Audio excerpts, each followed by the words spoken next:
The sad-shaped tail checked out the viscosity of the troposphere. The first man to see the low front like a lingering mist, when his wife Lorna left him for a lifeguard every dawn for 40 years. "I were a self-appointed hydrograph," he loved to quote. Working men would gather. He siphoned off the isobars. He was roaring in. The smoky hotels as far away as his later years tuned to the Appleton layer, raising a wet forefinger. He flipped his buttons. He was a weather gauge. The turnips are replete and relate that Tornado Lane says it's going to be sunny, and did my duty like a guardian of raindrops to an entire generation. After a gusty career, he could predict 1 year. He correctly until the autumn rains, and predicted Cyclone Sally Sue Ann, when something uncanny interspersed as he developed a new barometer. A hot day in December where rocky knolls and fishermen once caught a biting frost 9 years in advance. Strange happenings in the dry atmosphere, but he and the whirlwind disagreed. Squealer's Cove turns to a burst of drizzle. Sports clubs and aviators attended to his prognostications and lost his wits in a swirl of black curling cumulus. If that failed, he was known among the coastal towns, bathed in ozone, throwing knucklebones in the air. The man who installed air conditioning at the racetrack couldn't tell his ozone from a worn-faced Scotsman on the glossy climatologist galore. It is poignant then is how he snapped his willy-nillys. He consulted the migrating pelicans once featured sniffing out the gurgles of the salty foam, the newspapers. The whole of nature was a cautious record. He'd met a couple of them and was awed, unassuming, pacific as an ocean, a mere breeze of his former namesake he believed, and he put as much faith in what he saw on the horizon. The gabbling frigates who spoke excitedly of subtle changes. It was the year that the sun had turned the dance of bumblebees, as he did in the wild graphs of silence, went foggy around the edges. Already at the mercy of uncertain markets in Japan, with a familiar set of anthills noting their telltale trails and the thermosphere to those who had the ears to fear and postulated lunar effervescence. Mackerel and loose blue gumboots recalibrated all his instruments as a talented amateur, but always had three-striped admiration, and would ring him and ask. It was a tragic eventuality in the rain. They trusted him long following their name, their capacity to store white pearly eggs for men with mystic letters, that he, quiet, silent, could be seen pressing on, their lightning observations. Adrift and ahoy in the foamy deeps, where the billowing cold front crosses Blythe, the flag is wrapped around the dead man's pole, where the squalling sunstorms are alive, and lick, lick, lick, the rocky knoll. Whirlwind Bob spits, the famous American, its gentle beams into a stinging death ray. The waving lines of their map classed himself once in their silly khaki shirts, and he even shared his binoculars. The tomato growers tinged red with desert dust and consulted and warred against the looming flood if that failed. Beyond the boffins of the department, along the riverlands, had written.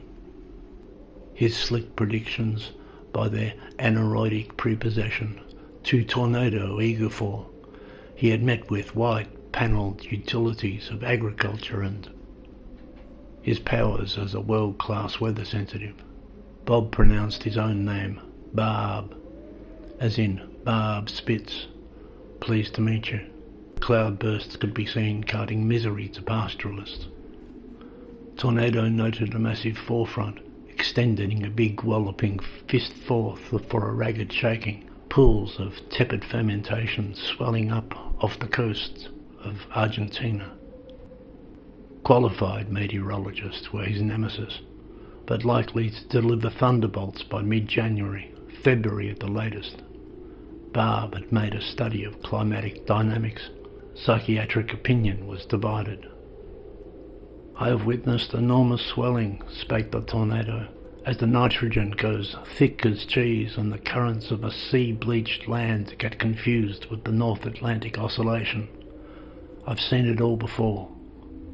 West Wind Bay, tornado land this was. Barb believed in long winters, and he made it clear there were fundamentals. On a chilly night in 1961, Tornado had his own theory, 3 degrees below the monthly average. He won the Golden Rain Gauge for his tireless milliliters, a westerly gale that lifted the roof off the pigeon fancier's pavilion behind the Queen Elizabeth Oval. "If the South Trough is emptied of weary tears," said Barb, "then all I can see is years of unbecoming drought, and the tomatoes will be stunted on the vine. Swirling pools of icy domain, dragged up from Antarctica, kicking and screaming." Barb had he thought Tornado, out there in the great Indian Ocean, he estimated, was just a rustic from rural parts as the wind howled through the tea tree. In 1958, the tornado attended to mysticism and reckless guesses, if somewhat foreboding. He had his June reclamation signs whistled like a low-pressure trough, year in, year out, and year back in again. How sticky humidity is in Brisbane. This is what he had over the American, a conference on his yellow Mac, peeling and shaking the shoreline old tornado. He could be heard on the sandy tracks. "Morning, how's the weather?" you'd say, and he'd say, "A curse of stormy banging on all sub-Jove." You'd say, "Nice day, Mr. Lane," and he'd say, a waft, the inclement day is coming," representing his state. The citation said he was a sturdy individual. He was irascible, sentences entangled whenever sheets of skylight struck, who said he was wholesome, while others saw black clouds brewing underneath his bushy eyebrows. Mostly he'd say, "Build ye ventilation shafts, me boys, for a storm cloud lives in the sea," shook his fistings at celestial Elijah. But he wasn't able past his own statistics. Some knights had perished in a lightning burst and climbed onto his roof. They rang Warner, still in bed, besotted, and noticed that his gauge was full. Then, one day, about 32 Celsius with a nice blue breeze, 8 or 9 knots, followed by a mild day and a brief change late Saturday, a passer-by said, standing low and hearty upon the sandbar. He was nowhere to be seen. In 1968 he correctly forecast his famous haunts. Harmless, they say, but a waste of a good weather forecaster, and tried to smell him in the wind. It is poignant, then, is how he snapped his willy-nillys. He consulted the migrating pelicans, once featured sniffing out the gurgles of the salty foam, the newspapers, as well as Toby the barefoot blackfellow, when core samples from glaciers proved him wrong.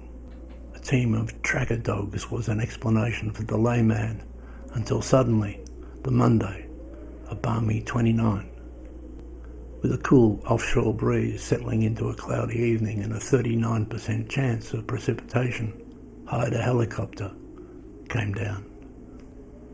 Had once saved a caravan of watercolourists from certain death among the twisty innards, checked the hotel just in case he was on a bender.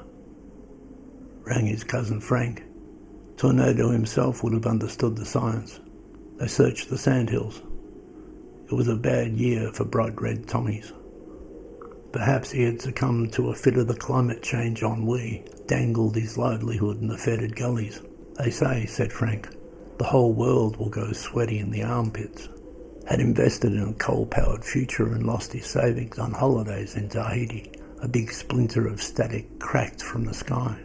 Others suggested he was. For 3 long days he was gone. The helicopter circled back. He was a fearsome apparition, the soothsayers of the Outer Hebrides, whom wise men won't ignore, to sandbag the entire inlet. Locals set out in teams. Toby took up a posture. In the gathering crowd he saw Lorna beside her bronzed musculature of the lifeguard in question. Suddenly appeared, wet, crusty, his beard in the sunset, eyes El Nino undercurrents, lightning rod in hand. "There he is," they said, and rushed to see the sea. Against unseasonal flooding, stood up on the rocky outcrop, and with all the plucky umbrage of modernity, and the sandhills trembled. "For 40 years," he cried, "I have watched the heady squalls. For 40 years I have judged the steamy wonders of the long horizon. For 40 years I have ruled over fisher fleets and barbecues, and beach parties, picnics, all manner of outdoor activities. Have you no ears? I tell you, there in the sea bowels live the storms of bleak tomorrow." Without fair warning, a new generation of weathermen looked on, helpless, like Captain de Quiros at the helm of Santa Maria. "Oh, rubbish," they said. "The forecast is clear until Wednesday." The salty ions hissed with justice, like crazy John of the Jordan enjoining the Israelites to repent. Sonato was unmoved. Then, aghast, everyone watched.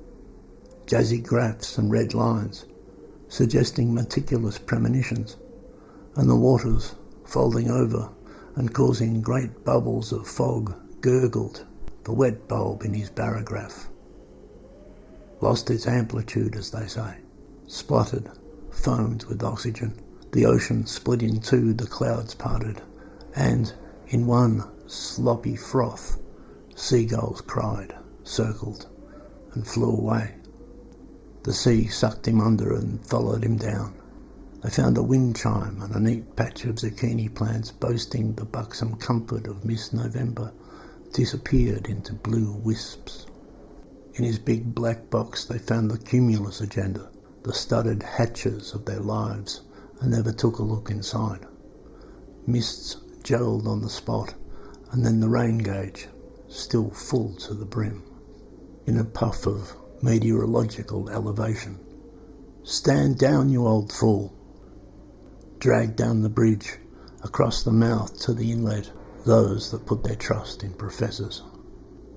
A legacy of rabbit's feet and charms to still a roving wind, or by the lighthouse, or in among the sandbars, where the surf holds all the keys, in his garden tended.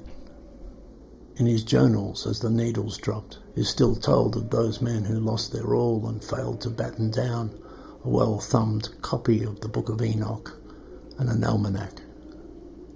"Morning, how's the weather?" you'd say, and he'd say, "A curse of stormy banging on all, sub Jove." You'd say, "Nice day, Mr. Lane," and he'd say, "A waft, the inclement day is coming."